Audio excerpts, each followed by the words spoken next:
So this is the story of my first apartment. It wasn't my friend's story or something I read online, it was mine. And looking back, I don't know if telling it helps, or if it just carves the memory a little deeper. But people should know. People who are excited about finding their own little corner of the world should know that sometimes you're not the only one looking at it. It all started with the key. You know that feeling? The first time a landlord hands you a set of keys that are yours and yours alone. Not your parents' house key, not a dorm key you have to turn in at the end of the semester. This one was mine. It felt heavy in my hand, heavier than it should have, like it was weighted with all the possibility in the world. The apartment itself, number 4B, wasn't anything special to an outsider. It was in one of those older, 6-story brick buildings that are all over the city, the kind with a slightly musty-smelling hallway and a temperamental elevator. But to me, it was a palace. I had saved for 2 years, working a soul-crushing data entry job and living with 3 other people in a place where you could never be sure if the milk in the fridge was yours. The thought of 4B was my mantra. 1 bedroom, a small living room, a galley kitchen that was basically a hallway with a stove, and my very own bathroom. My own. I must have said that phrase to myself 100 times during the move. The moving day was chaos, but it was my chaos. My dad helped me with the U-Haul, grumbling about the lack of parking, but I could see he was proud.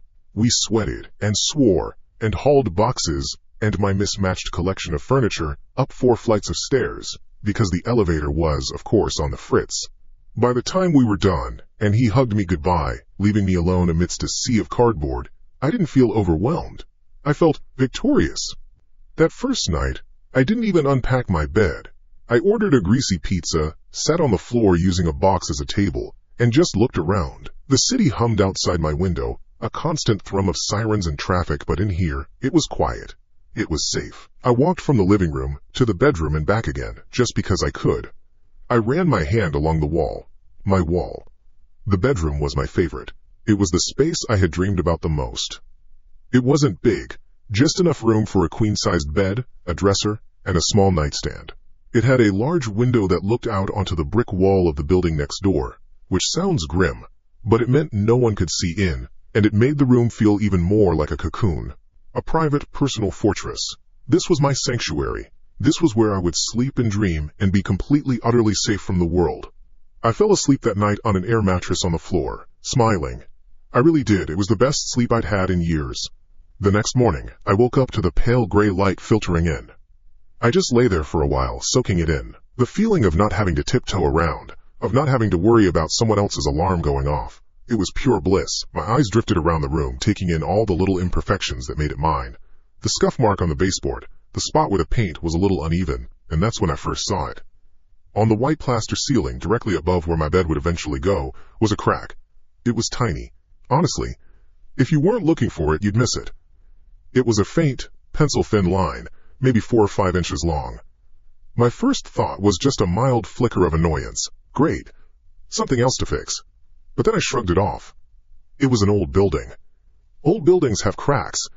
It's part of their character, I told myself. It was a tiny flaw in my otherwise perfect new life. I had bigger things to worry about, like figuring out which of the 20 identical-looking boxes contained my coffee maker. So I forgot about it. The next few days were a blur of activity. I set up my internet.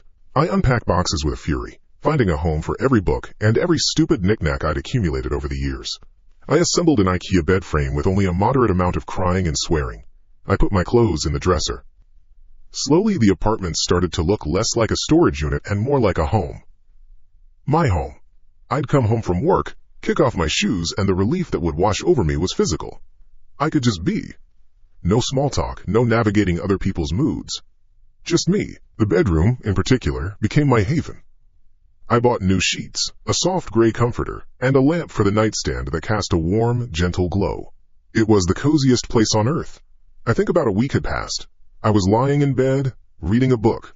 The only light in the room was that warm little lamp. The rest of the apartment was dark and silent, save for the hum of the refrigerator. I finished a chapter, closed the book, and stretched, my arms reaching up towards the ceiling, and my eyes landed on the crack again. I froze. You know that feeling when you look at something familiar, but a detail is wrong? So wrong that your brain kind of short-circuits for a second trying to make sense of it. Well, that was it. The crack was longer. I was sure of it. I'm not talking about a massive difference, but it was noticeable. Before, it had been a short, insignificant line. Now, Now it seemed to stretch another few inches, curving slightly towards the corner of the room. I sat up, my heart starting to beat a little faster. Don't be stupid, Anne, I told myself. You're just tired. You probably just remembered it wrong. It made sense. I'd been working long hours, spending my evenings doing physical labor, unpacking. My memory was probably shot. I was just seeing things, creating drama where there was none. I lay back down, deliberately turning on my side so I couldn't see the ceiling, but the image was burned into my mind, the slightly too long crack. It felt unnatural, like a line in a drawing that someone had erased and drawn again, but not in quite the same place. It took me a lot longer to fall asleep that night. For the next day or two, I actively avoided looking at it. I'd get into bed and immediately roll over. I'd wake up and make a point of not looking up as I got out of bed. It was silly. I knew it was. But I didn't want to face the possibility that I was right. Because if I was right, what did that mean? Cracks don't just grow. Not that quickly. It felt like an invasion. A slow, silent creep of imperfection into my perfect sanctuary. But you can only ignore something for so long when it's right above your head. It was a Saturday night. I'd had a friend over, we'd had wine, and I was feeling relaxed and happy. After she left, I cleaned up, did my nightly routine, and climbed into bed. I was tired. Content.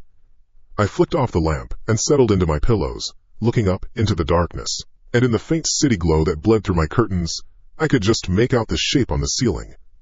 And a cold dread, heavy and real, washed over me. It was definitely longer now, and it wasn't just longer, it looked different. Thicker, somehow. Darker. My mind started racing, trying to find a logical explanation. The building settling, humidity, temperature changes. There had to be a reason. A normal, boring, structural reason. But my gut was screaming at me. This wasn't normal. I couldn't just lie there anymore. The feeling of being watched, which was ridiculous because it was a crack in the ceiling, was suddenly overwhelming. I scrambled out of bed, my heart hammering against my ribs. My breath was shallow. I flicked on the main overhead light, flooding the room with stark, unforgiving brightness, and I stared up at it. It had nearly doubled in length since I first saw it. It snaked across the plaster now, a dark, ugly gash in the white. But that wasn't the worst part. The worst part was the quality of it. It wasn't a jagged, random fracture like you'd expect from a house settling. It was too clean, too precise. I needed a closer look. My hands were trembling as I dragged the desk chair from the corner and placed it in the middle of the room, right under the crack. I climbed onto it, my bare feet unsteady on the seat. I was so close now I could smell the chalky dust of the old plaster. I reached up a shaky hand, my finger hovering just inches away from it. And that's when I knew.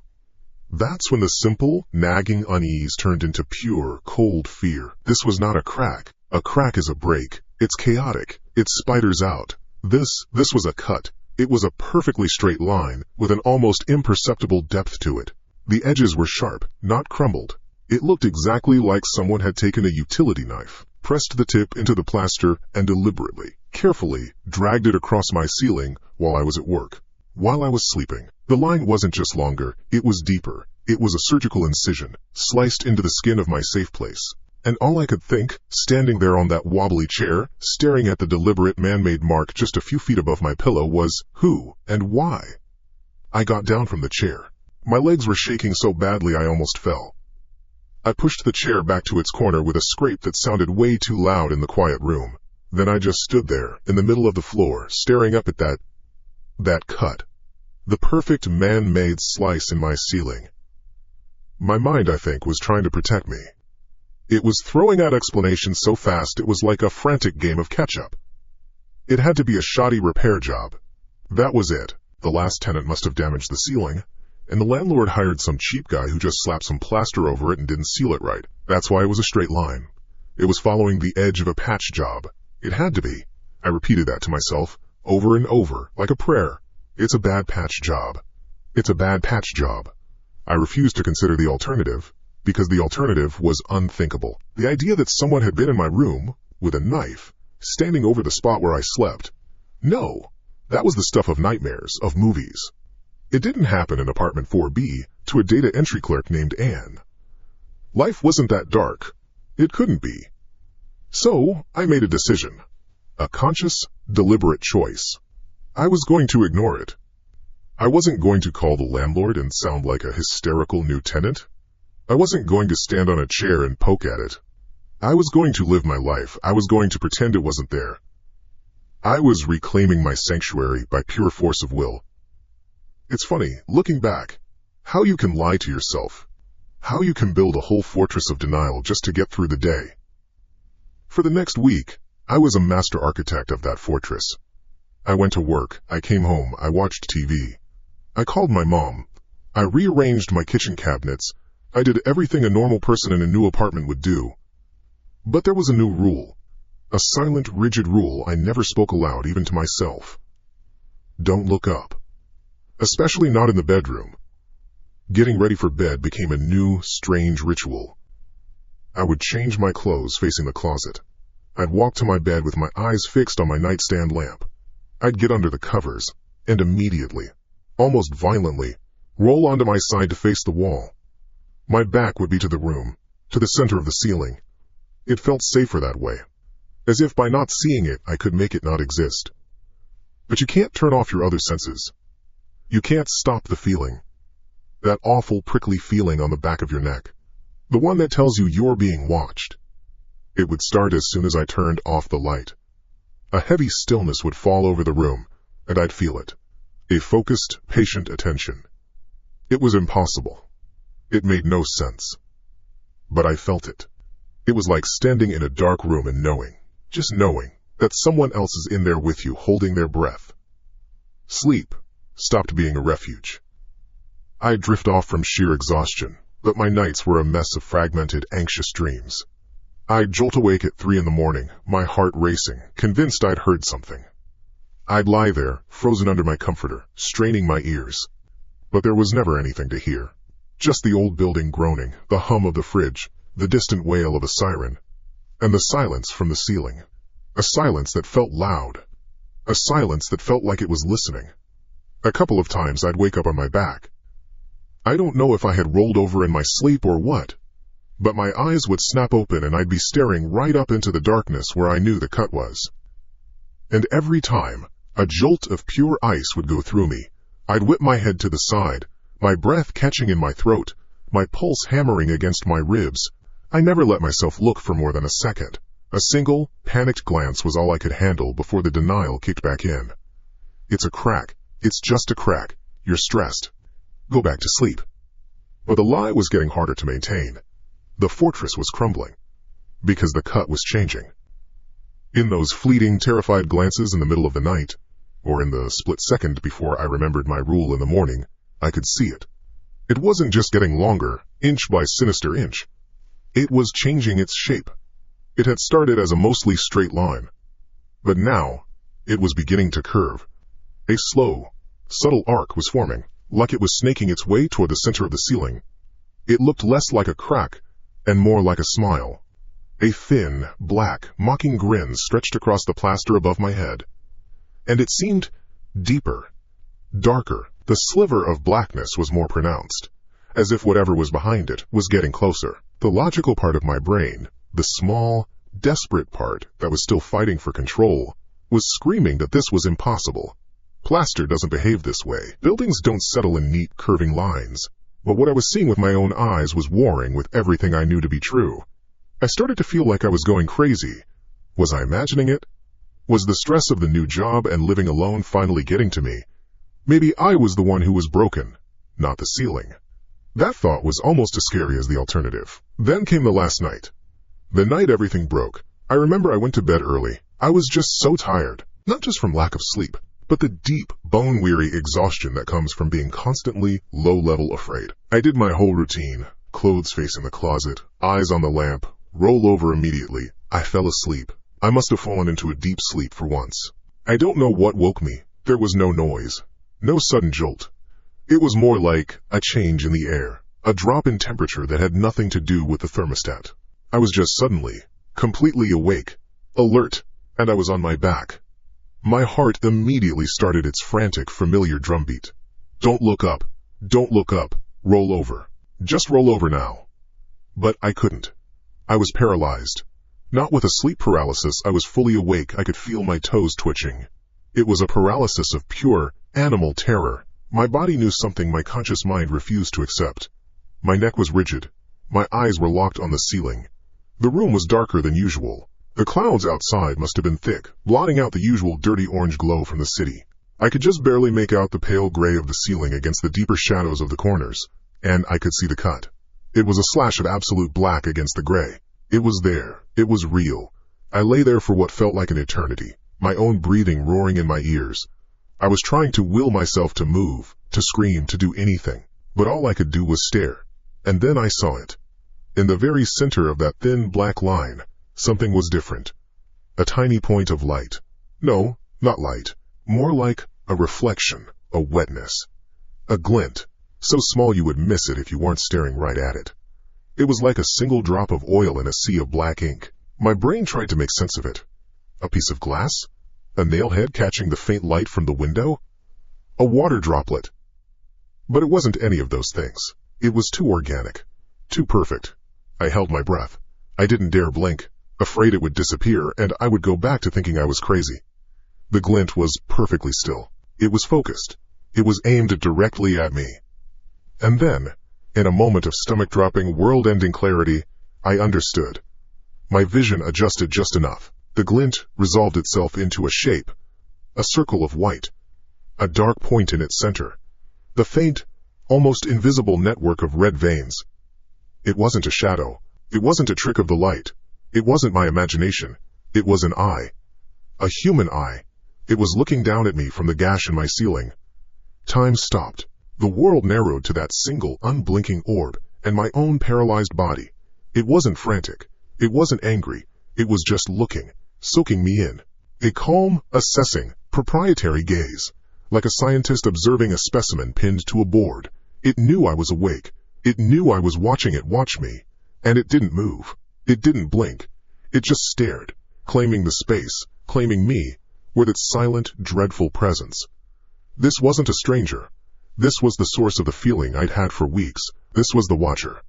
The air left my lungs in a silent whoosh. For a single, horrifying second, my brain short-circuited completely. Then, the animal instinct took over. A sound tore itself from my throat, a ragged, guttural thing that was more air than noise. And then it became a scream. A full-throated, sanity-shredding shriek of pure terror. I threw myself sideways out of the bed, my limbs flailing. I hit the floor hard, the pain in my hip a distant, meaningless sensation. I scrambled on all fours like an animal, my nails scraping against the hardwood floor. I didn't look back. I couldn't. I propelled myself out of the room, through the doorway, and slammed the bedroom door shut with all my strength. The sound of the latch clicking into place was the loudest thing I had ever heard. I threw my back against the door, as if my 120 pounds could hold back whatever was in there. My chest was heaving, my breath coming in painful, sobbing gasps. My heart was going to explode. I stood there, in the dark hallway of my apartment, trembling so hard my teeth chattered. Listening. Waiting. My sanctuary was gone. There was a monster in my bedroom. And I had just locked myself in the house with it. I lay there, my back pressed so hard against the bedroom door, I could feel the sharp edges of the wood panels digging into my spine. The click of the lock had been a satisfying solid sound, but it felt like a tiny, pathetic gesture now, a stupid piece of metal against whatever that was. I couldn't get the image out of my head. The glint. The wet, living glint of an eye. Staring. Patiently. My own breathing was the only sound in the dark hallway, a ragged, wet noise that was more like an animal's panting than a person's. I was crying, but silently, the tears just running hot down my temples and into my hair. The scream was still lodged in my throat, a permanent, hard ball of terror. My whole body was shaking, a violent rattling apart kind of tremor that I had no control over. The logical part of my brain, what little was left of it, was screaming at me. Get out. Get out of the apartment, now. Run. But where? Out into the hallway in my shorts and a tank top at what must be 3 a.m. What would I even do? Bang on a neighbor's door, babbling about an eye in my ceiling. They'd call the cops, and the cops would think I was on drugs or having a psychotic break. And what if it followed me? The thought was so absurd, yet it froze me in place more effectively than any lock. The idea of opening the front door and seeing it waiting for me, or hearing a sound from the bedroom door behind me as I fumbled with the chain. No, I couldn't. I was trapped. I had locked myself in here with it. I stayed pressed against that door for what felt like an hour. Listening. Every creak of the old building, every distant siren, every hum from the kitchen sent a fresh jolt of adrenaline through me. I was waiting for a sound from the other side of the door. A scratch, a whisper, a footstep. But there was nothing. Just a heavy, listening silence. It was worse than a noise. The silence was proof. It knew I was out here. It was waiting too. Finally, the shaking started to subside into a low, constant trembling. I knew I couldn't stay on the floor all night. I had to move. Slowly, like I was moving through deep water, I peeled my back away from the door. My t-shirt was damp with sweat. I didn't dare turn my back on the door. I backed away, one slow step at a time, my eyes locked on the simple, white-painted wood, as if it might suddenly splinter open. I backed all the way into the living room. My eyes darted around the small space, searching the shadows, the window overlooking the street, the kitchenette, the narrow hall closet. Everything looked normal, but it all felt wrong. Contaminated. I needed a weapon. It was a stupid, primal thought, but it was the only one that made sense. I grabbed the heaviest thing I could reach without making a sound. The thick, ceramic base of my reading lamp from the side table. It was heavy and awkward in my hands, but it was something. I clutched it to my chest like a shield. Then, with the lamp base in my hands, I did the most paranoid thing I've ever done in my life. I checked the rest of the apartment. I knew the thing was in the bedroom. I had locked it in, but my terrified mind needed to be sure. I crept to the front door, my heart hammering, and checked the deadbolt and the chain. Locked. Secure. I checked the single large window in the living room. Locked. I even peeked into the tiny hall closet, my breath held tight, ready to swing the lamp base at a moment's notice. It was empty, smelling faintly of cedar and my winter coat. The only place left was the bedroom. I stood in the living room, a clear line of sight to the closed door, and just watched it. My sanctuary was now a cage containing a monster, and I was the zookeeper, stuck in the park after hours. Sleep wasn't going to happen. But I couldn't stand all night. I sank onto the sofa, the one that faced away from the bedroom door, and curled into a tight ball. I, pulling an afghan my grandmother had made over my head, as if a bit of yarn could protect me. I didn't sleep. I just lay there, rigid, clutching the lamp base, and listened to the silence for the rest of the night. The first gray light of dawn filtering through the window was the most beautiful thing I had ever seen. Light meant logic. Light meant reason. In the light, monsters didn't exist. Eyes didn't watch you from cracks in the ceiling. As the sun rose higher, painting stripes of light across the floor, a new feeling started to creep in, pushing the terror aside. Shame. I felt like an idiot. I sat up, the lamp base still in my lap. An eye. A human eye. It was impossible. It had to be. I was exhausted. I was stressed from the new job. I was living alone for the first time. My mind, in a state of sleep-addled panic, must have played a trick on me. It was a water drop. It was a reflection. It was a waking nightmare, a bout of sleep paralysis. It had to be. That explanation was so much easier to swallow than the alternative. I convinced myself. I had to convince myself. I stood up, put the lamp base back, and drank a glass of water. I was just being hysterical. The fortress of denial I had built the week before was suddenly being renovated, reinforced with the solid-looking bricks of morning logic. I was going to prove it to myself. I was going to look at the crack in the bright light of day and see nothing. Then I could put this all behind me. I dragged a dining chair into the bedroom. My hand hesitated on the doorknob for a second, a phantom echo of last night's fear. But I turned it. The door swung open into a perfectly normal sunlit room. My bed was a mess from where I'd thrown myself out of it. My clothes were on the floor. Everything looked exactly as it should. Mundane. I walked to the center of the room, my heart beating a little faster, and I did the thing I had been avoiding for a week. I looked up. There it was. The thin, black, smiling gash in the plaster. It looked exactly the same. Just a crack. A deep, ugly crack, but a crack nonetheless. There was no glint. No wetness. No eye. A wave of relief so powerful it made me dizzy washed over me. I'd imagined it. It was all in my head. I laughed, a short, shaky, slightly unhinged sound. Oh God, I was losing it. But I had to be sure. I climbed onto the chair, my phone's flashlight in my hand. I needed to see what was in there. I clicked on the light and brought it right up to the ceiling, aiming the bright beam directly into the fissure. I expected to see wooden lathe, pink insulation, maybe some old wiring. I saw nothing. It was just black. A flat, dense, complete blackness. The beam of my powerful LED flashlight didn't seem to penetrate it at all. It was like pointing a light into a bottle of ink. It didn't make any sense. There should be something in there. Dust. Debris.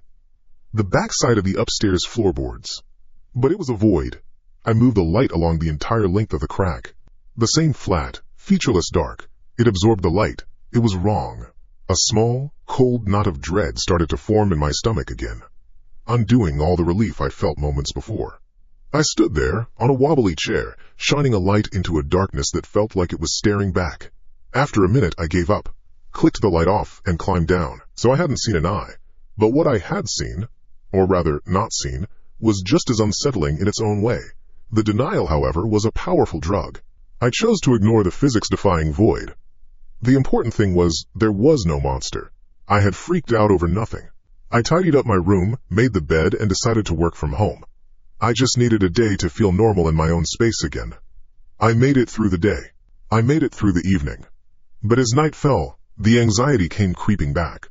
The memory of that eye was too vivid. There was no way I could sleep in that bedroom. Not yet. So I resigned myself to another night on the sofa.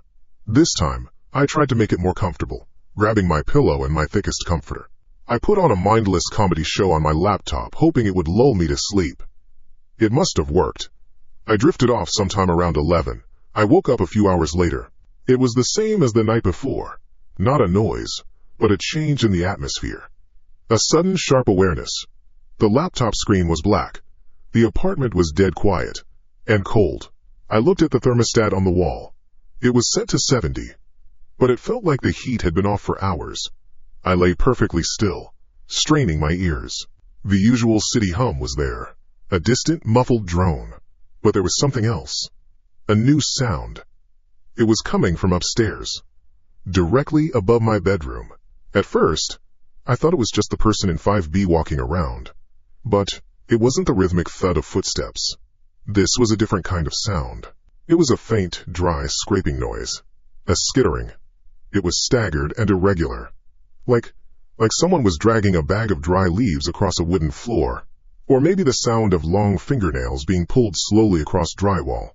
It would go for a few feet, then stop. A few seconds of complete silence, and then it would start again. Scrap. Pause. Scrap. It was moving. Slowly, methodically, it was moving around the floor of the apartment directly above my bedroom. It wasn't pacing like a person. It was crawling, lurching. I pictured someone, or something, on their hands and knees, pulling themselves across the floor in the dark. The sound was so faint that if I hadn't been completely silent and straining to hear, I would have missed it. But it was there, undeniably there. My blood ran cold. The denial I had so carefully constructed all day shattered into a million pieces. The eye was real. The void was real. And now, the thing that owned the eye was moving.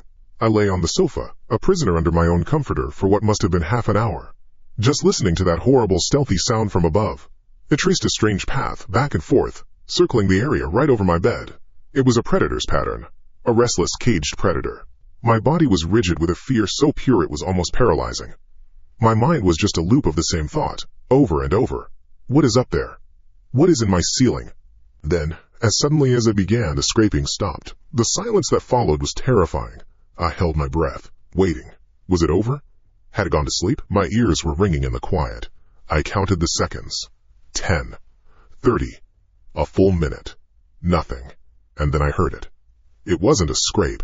It was a single, soft, deliberate sound. Thump. It was a gentle sound, but clear, like something small and solid being placed carefully on the floor. Not dropped. Placed. It came from the apartment above, right from the center of the room. Right in the spot directly above where my bed was. Right over where my head would be, if I were in it. After that one soft thump, there was only silence. A deep, profound, and watchful silence. It knew I was down here. It knew I was listening, and it had just left me a little message. It had just let me know it was there. And it was waiting. I didn't sleep again. I don't think I even blinked. I just lay there on the sofa, wrapped in my grandmother's Afghan, which felt as useless as a sheet of paper against a hurricane. The silence after that single, soft thump from above was louder than any noise I had ever heard. It was an active, pressing silence. It had weight. It was the sound of a held breath. It was the sound of someone listening, knowing they had been heard. The sun came up. Again. Light streamed through the window, cutting sharp, clean lines across the dusty floor. But this time it brought no comfort. Yesterday's rationalizations felt like a child's fantasy, a story you tell yourself about the monster under the bed. The monster isn't real, it's just the clothes on the chair. But I had heard the clothes on the chair get up and drag themselves across the ceiling. I had heard them place something down, right over my head. The fear from the night before was still there, a cold, hard stone in my gut. But something new was mixing with it now, a hot, ugly spike of anger. Who the hell did this person think they were? This wasn't my imagination. This wasn't a waking dream. This was real. Someone was up there, in apartment 5B, deliberately terrorizing me. Some sick, twisted creep who got their kicks from scraping around in the middle of the night and watching people through cracks in the plaster. I was done being a victim. I was done cowering on my sofa. Lying here, waiting for the next sound, was a special kind of torture, and I couldn't take another night of it. Calling the police still felt like a non-starter. What would I say? Hi. My upstairs neighbor made a scraping sound and then a soft thump. Can you please come arrest him? They tell me to file a noise complaint with the landlord in the morning. They'd think I was a hysterical woman who just moved to the big city and was spooked by old building sounds. No, I had to handle this myself. I had to go up there. I had to knock on that door and see who answered. I had to look this person in the face.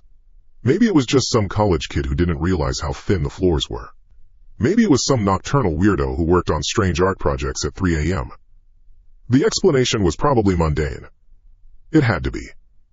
But whatever it was, I needed to know.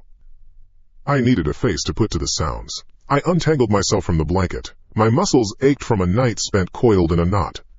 I walked into the kitchen and made coffee, my movements stiff and automatic.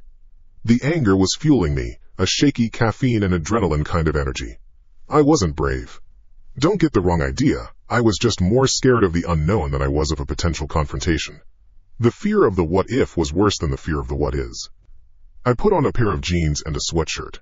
It felt like putting on armor. I stood by my front door for a full minute, my hand on the knob, taking deep breaths. My heart was a frantic drum against my ribs. Just go up. Knock on the door. Say the noise is keeping you up. Be polite, but firm. You can do this. It sounded so simple in my head. I opened my door and stepped into the quiet hallway. It was mid-morning on a weekday, so the building was mostly silent. The air in the hallway was cool and smelled faintly of pine sol and stale cigarette smoke from some other floor. I walked to the stairwell. The door wheezed shut behind me. Going up the single flight of stairs felt like climbing a mountain. Each concrete step echoed in the confined space. The fifth-floor landing was identical to mine. Same drab beige walls, same scuffed-up linoleum, same flickering fluorescent light fixture overhead. I walked down the hall. 4B was directly below 5B. There it was. Apartment 5B. The door was a faded, chipped brown. The brass 5 and B tarnished with age. It looked quiet, unassuming. There was no sound coming from within. No TV, no music, no talking. I stood there for a moment, listening. Nothing.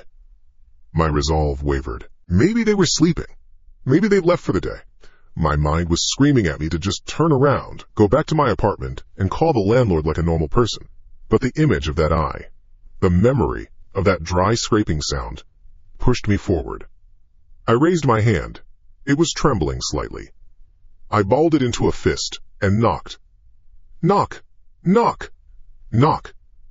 The sound was shockingly loud in the silent hall. I held my breath, straining my ears for any sign of movement inside. A footstep. A shifting of weight. A voice calling out. Who is it? Nothing. Just the hum of the fluorescent light above me. I waited a full 30 seconds, then knocked again. Harder this time. More insistent. Hello? I called out, my voice sounding thin and weak. I'm your neighbor from downstairs. I need to talk to you for a second, please. The silence that answered was absolute. It was a dead, empty silence. I leaned in, pressing my ear against the cold, painted wood of the door. I expected to hear something, the faint hum of a refrigerator, the muffled sound of a television, the sound of breathing. I heard nothing. It was like listening to a wall. There was no life in there. A wave of frustration and disappointment washed over me. Of course. The one time I work up the courage to do something, the person isn't even home. I felt ridiculous, standing here talking to an empty door. I was about to turn around and give up when I heard a soft click down the hall. The door to 5D. A few apartments down opened a crack. An elderly woman with a cloud of white hair and large, thick lens glasses peered out. She was holding a small, green watering can. "Can I help you, dear?" she asked, her voice raspy but kind. I felt a flush of embarrassment. "Oh, sorry to disturb you," I stammered, stepping away from 5B's door. "I was just trying to talk to my neighbor here, the one in 5B. The woman, who I would later learn was Mrs. Gable, opened her door wider and stepped out to tend to a sad-looking fern hanging in a macrame holder next to her door. She gave the door to 5B a long, quizzical look, then turned her watery blue eyes back to me. "In 5B?" she repeated, a little confused. "Yeah," I said, trying for a casual smile. "They're a bit of a night owl, I think, a little noisy. I just wanted to ask them to keep it down, you know?" I gave a little laugh, trying to make it sound like no big deal. Mrs. Gable slowly, methodically watered her fern, the water making a quiet pattering sound as it hit the dry soil. She didn't look at me, she just kept her focus on the plant. "Oh, honey," she said, her voice dropping a little. "That's strange." "What is?" I asked, my smile faltering. She finally finished with the fern, and turned to face me fully, her brow furrowed in genuine puzzlement. "Well," she said, clutching her watering can to her chest, "there's nobody living in 5B. I stared at her. The words didn't compute. "I'm sorry, what? I'm sure I've heard them. Last night even. A cold dread, entirely different from the fear I'd felt before, was beginning to seep into my bones. This was a cold, intellectual dread. The dread of an impossible truth.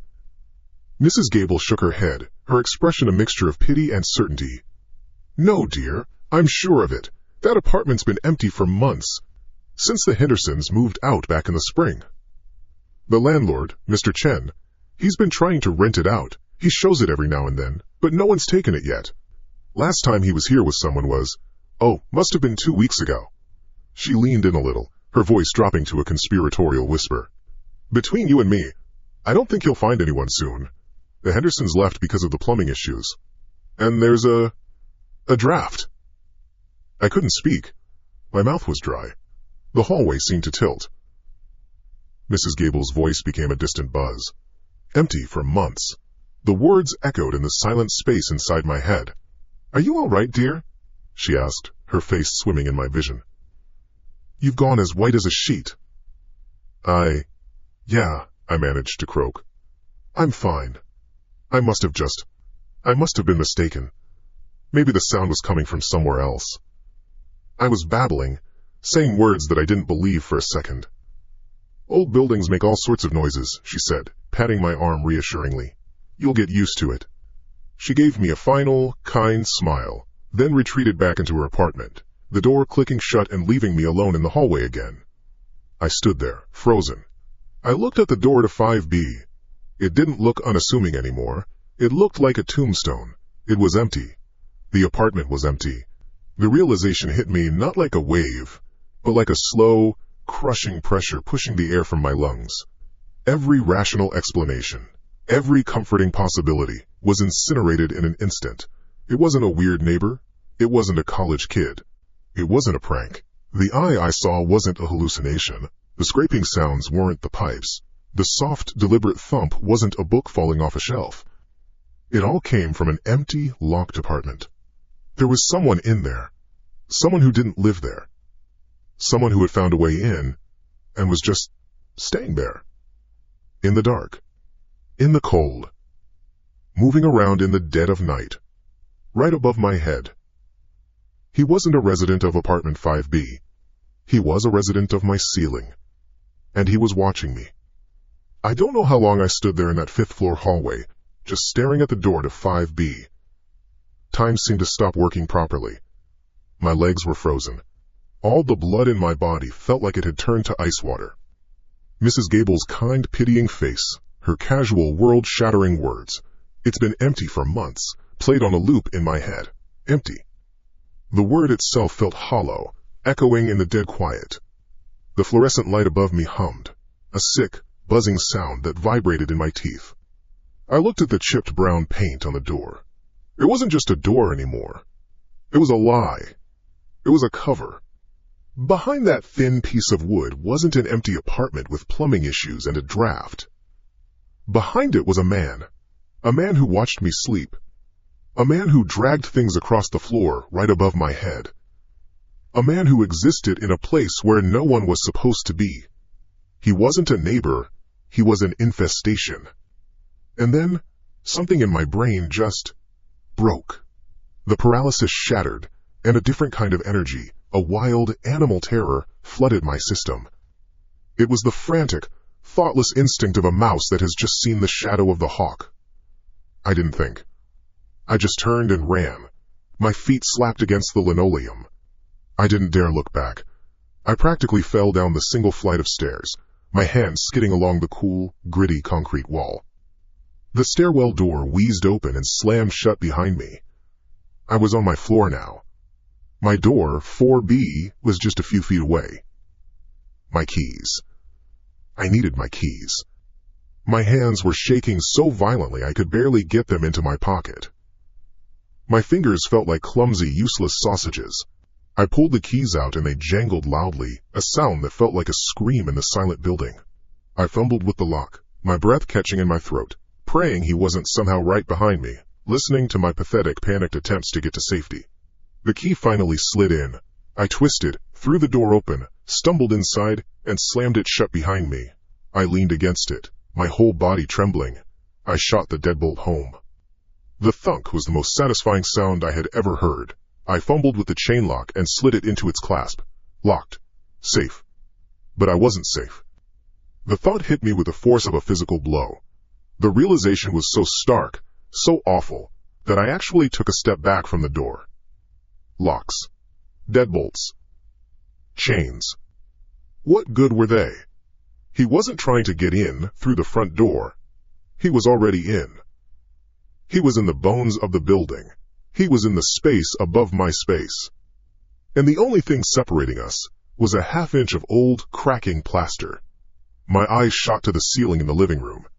It looked solid, normal, but I knew it wasn't. Just beyond it, in the dark, he was there. And he knew I had gone up to his door. He knew I had not. He knew I had talked to Mrs. Gable. He knew that I knew. The game was over. My pretense of it being pipes, my self-deception that it was my imagination, all of it was gone. And I think he knew it too. I had to call the police, right now.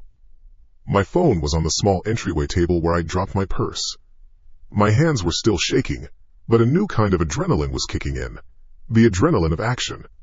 I snatched the phone. My thumb slipped twice on the screen before I managed to dial 911. The operator's voice was calm, professional. 911. What's your emergency? My own voice came out as a strangled whisper. There's someone in my building, in the apartment above me.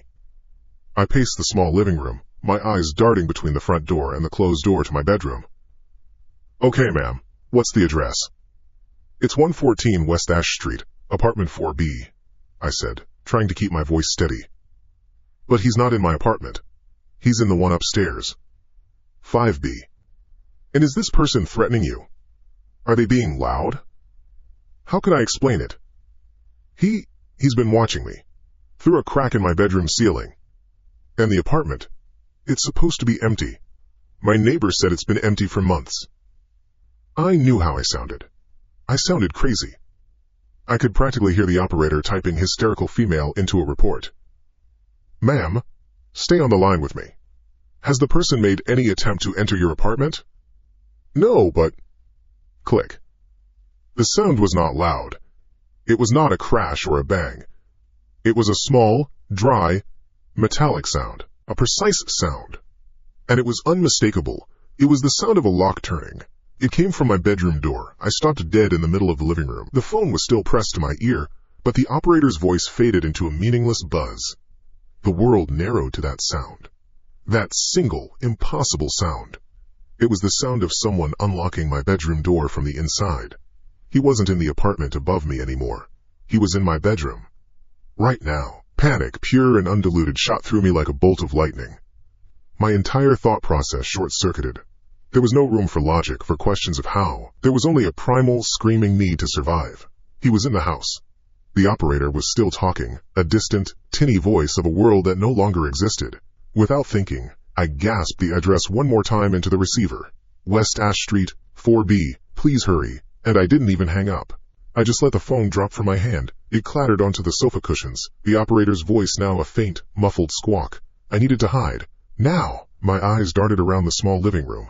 The kitchen. No. Too open. Under the sofa? No, he'd see me instantly. The closet. The coat closet by the front door. It was my only chance. I scrambled across the room on silent feet, my body moving on pure instinct. I tugged the closet door open. It smelled of old wool, cedar, and forgotten rain boots. I squeezed myself inside, pulling the door shut until it was only open a tiny sliver. I crouched down among my winter coats, my knees protesting, and pressed my eye to the crack. My heart was a cannon, a frantic, thundering drum against my ribs that I was sure he could hear from the next room. I put a hand over my mouth, biting down on my knuckles to stifle the sound of my own ragged, desperate breathing. I waited. For a few seconds there was only silence, the kind of a thick, heavy silence that feels like it's pressing in on you. The only sound was the frantic drumming in my ears and the tiny, distorted voice of the 911 operator still coming from the phone on the sofa. Then, the doorknob on my bedroom door began to turn. It turned slowly, deliberately. Not with a jiggle, but with a smooth, silent rotation. It was the movement of someone who was not in a hurry. Someone who felt completely in control. The latch clicked open with sickening softness. The door began to swing inward, into the living room. It creaked, a low, groaning sound that seemed to last for an eternity. A vertical slice of the dark bedroom was visible, then it widened, and a figure stepped out. I had to clamp my hand over my mouth to keep from screaming. The blueprint was right. He was tall, and thin. So thin he looked like a bundle of sticks held together by ill-fitting, dark clothes. A scarecrow made of shadows. He stood perfectly still in the doorway, his form silhouetted by the dim light coming from the living room window. He didn't move for a full 10 seconds, and then he tilted his head. It was a slow, bird-like motion, an inquisitive, unnatural gesture. He was listening. His head was cocked to the side, aimed at the sofa. He must have heard the phone. He knew someone was on the line. He knew I had called for help. He took a step into the room. I saw then that he was barefoot. And he made no sound. Not a single floorboard creaked under his weight. He moved with a liquid, predatory grace that was utterly terrifying. It was the silence of a thing that had spent a long, long time learning how to move without being heard.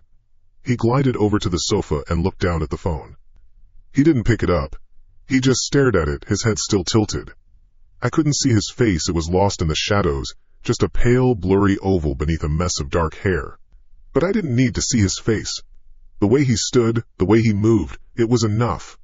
It was more than enough. He stood there for another eternity. My lungs burned. I needed to breathe. Black spots danced in my vision. Breathe. Just breathe, I told myself, trying to take in the smallest, most silent sip of air possible. Then he turned. Slowly. His shadowed head scanned the small apartment, the kitchen, the entryway, and then his gaze stopped, fixed directly on the coat closet. On me. I froze. My blood ran cold. He couldn't see me. He couldn't. It was impossible.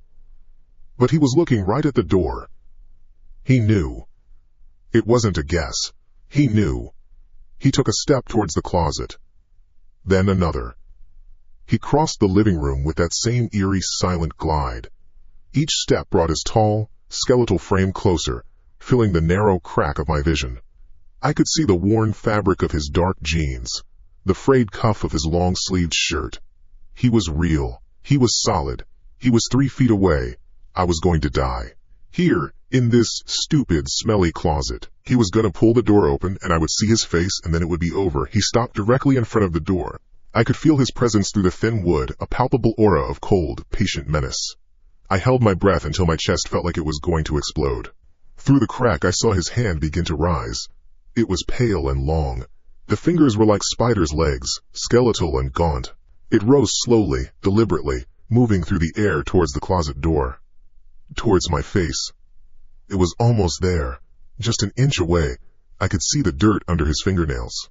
I closed my eye, bracing for the touch, for the door to be ripped open. Just as his fingers were about to brush against the wood of the closet door, a sound started. It was faint at first, a distant, lonely cry in the city night. A siren. It wavered, then grew stronger, a rising and falling wail that was getting closer. Closer. The hand stopped. It hung in the air for a second. A pale spider frozen mid-stride. Through the crack I saw the dark shape of his head snap towards the front window. He was listening, just as he'd listened for the phone. The siren swelled, now unmistakably heading down my street. It was a beautiful, horrifying sound. It meant help was coming. It also meant that I had just cornered a monster in my own home. What happened next was so fast, so silent, it defied logic. He didn't run. He didn't scramble. He retracted. The hand lowered, and he took one long, gliding step backward, then another. He didn't turn around. He just moved in reverse, his whole body seeming to pour back towards the bedroom doorway like smoke being sucked into a vacuum. There was no sound. No footfalls. No rustle of clothing. One moment he was a solid, terrifying presence in my living room, and the next he was a silhouette, melting back into the shadows of the bedroom he'd come from. The door, which had been wide open, swung shut with a soft click as the latch engaged. And then, silence.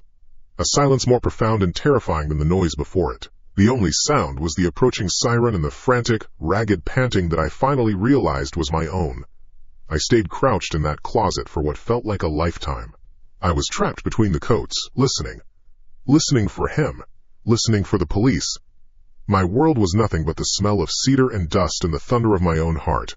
Then, bang, bang, bang. Heavy, authoritative knocks on my front door. "Police, open up!" The voice catapulted me out of my paralysis. I pushed the closet door open, stumbling out into the living room. My legs felt like jelly. The room was empty. The bedroom door was closed. It looked completely normal, as if nothing had ever happened. As if I had dreamed the entire thing. "Ma'am, open the door." "Coming," I croaked, my voice a dry, broken thing. I scrambled to the door, my hands shaking so badly it took me 3 tries to undo the chain lock. I twisted the deadbolt and pulled the door open to see 2 uniformed officers standing in the hallway, hands near their holsters, their faces grim. "Are you okay, ma'am?" The operator said there was an intruder.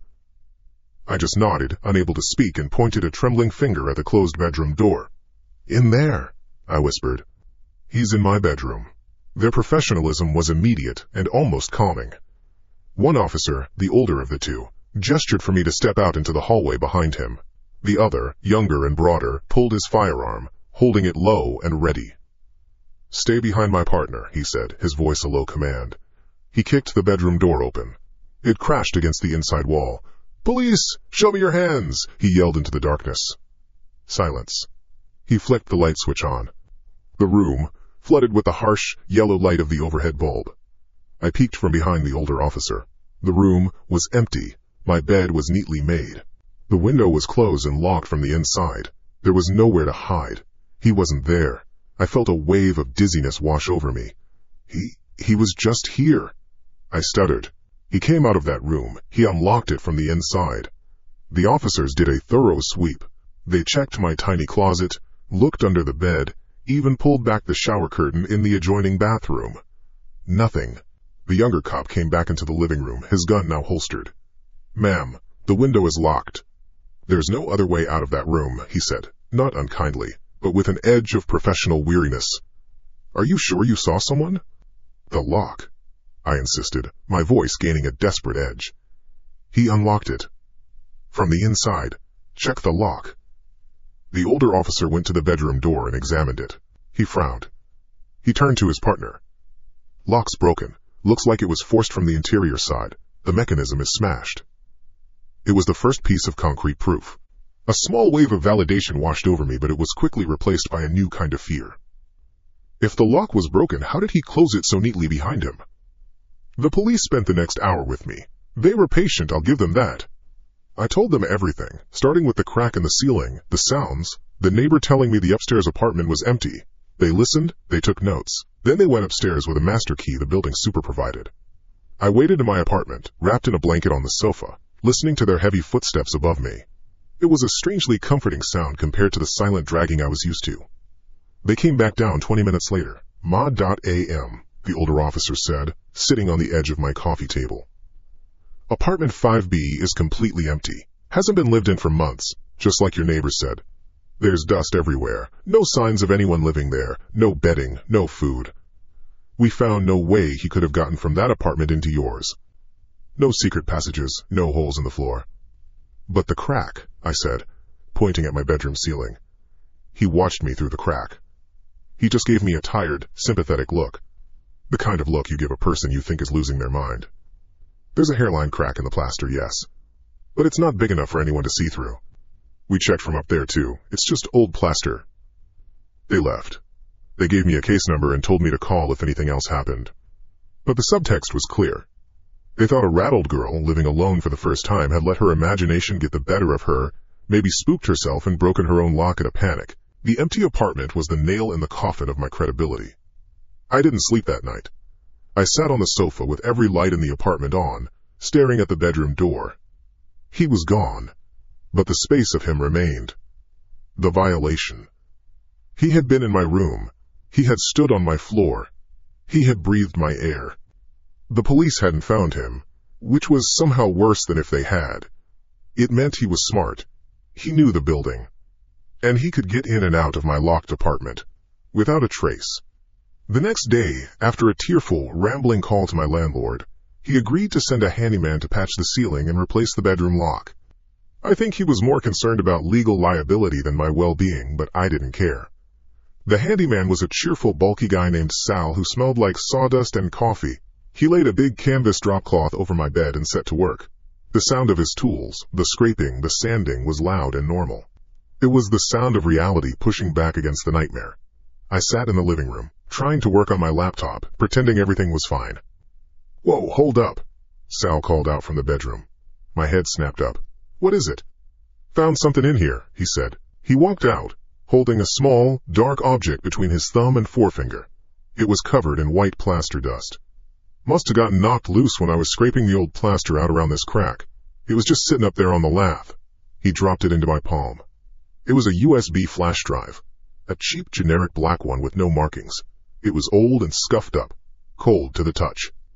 "Probably belongs to the last tenant," Sal said with a shrug, and then went back to his work. I stared at the thing in my hand. It felt impossibly heavy. 100 rational thoughts told me to throw it away. Just toss it in the trash and forget I ever saw it. It was junk. It was nothing. But a different part of me, a sick, morbidly curious part, that had taken root in the last 24 hours, wouldn't let me. I needed to know. That night, long after Sal had left and my apartment was quiet again, I sat at my small desk. The new lock on my bedroom door was shiny and solid. The ceiling was a smooth, perfect expanse of white. Everything looked safe. But I knew it wasn't. My hands were shaking as I plugged the USB drive into my laptop. The computer hummed, recognizing the device. A single folder appeared on the screen. The folder was untitled. I clicked it open. My breath caught in my throat. It wasn't a folder. It was a gateway to a library of horrors. It contained hundreds of video files. Hundreds. And they were all named with dates. Backquote, MMD, DYYYY, backquote. The most recent file was from 2 nights ago. Backquote, October 24th, 2023, backquote. The night before I called the police. The dates went back, backquote. October 23rd, 2023, backquote. Backquote. October 22nd, 2023, backquote. They scrolled on and on. Weeks, months, Years. The oldest file was from almost 5 years ago. My mouse hovered over the most recent file. A part of my brain was screaming, a primal, frantic shriek telling me to stop, to close the laptop and throw the whole goddamn thing out the window, but I couldn't. I had to see. I clicked it. The video player opened. There was no sound. The image was grainy, shot in low light, almost infrared. And it was pointed down. I was looking at myself. I was in my bed, sleeping. The video was shot from directly above, looking down through the crack in the ceiling. I could see the coverlet pulled up to my chin, my hair fanned out on the pillow, the slow, rhythmic rise and fall of my own chest as I breathed. I watched, mesmerized and repulsed, for a full minute as the recorded version of me slept on, completely unaware. Violated. I slammed the laptop shut. A strangled sob escaped my lips and I pushed my chair back, stumbling to my feet. My stomach heaved. He had watched me every night, documenting me, cataloging me, like a specimen. But after a few minutes, the sickness was replaced by that same awful, compelling need to know more. I forced myself back to the desk. I had to see the rest. I opened the laptop and started clicking on older files at random. A video from 2 years ago. A young couple in my bed having a hushed, angry argument. A video from 8 months ago. A different couple, a man and a woman, laughing and kissing. A video from 4 years ago. An old man, alone in the bed, propped up on pillows, the blue light of a television flickering on his face. He looked lonely. He coughed, a deep, rattling sound. A video from 1.5 years ago.